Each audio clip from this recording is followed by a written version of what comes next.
Hi අද උදෙන්ම අපි මේ කොහෙද යන්න ලෑස්ති වෙන්නේ කියලා බලමුද?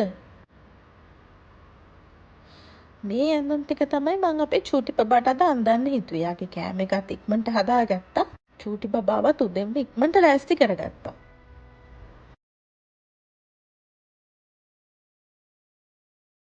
මේ තියෙන අපි දෙන්නගේ ෆයිනල් ලුක් එක. අපි ගියේ හොස්පිටල් එකට. මගේ චූටි බබාට ක්ලිනික් එකක් තිබ්බා. ඒක සාමාන්‍ය පීඩියට්‍රික් ක්ලිනික් එකක් නෙමෙයි.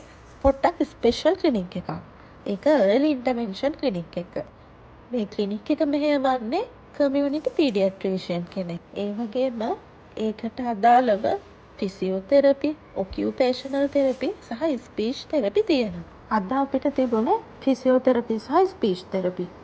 මගේ බබාට ව්‍යායාම කරන්නේ එයා ඉන්න ICU එකේ ඔක්සිජන් වල හිටපු නිසා. එයාගේ පොඩි හරි ෆන්ක්ෂනල් ඉම්පයර්මන්ට් එකක් තියෙනවා නම් එක්සර්සයිස් මගින් ඒක යථා තත්ත්වයට පත් කරගන්න පුළුවන්. එතනදී බබාව පොසිෂන් කරන විදි කිහිපයක්ම අපිට කියලා දුන්නා. ඊට පස්සේ ගියේ ස්පීච් තෙරපි වලට.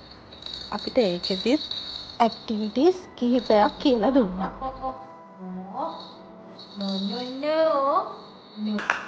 ඒ දෙක කරලා අපි ගෙදර ආවා.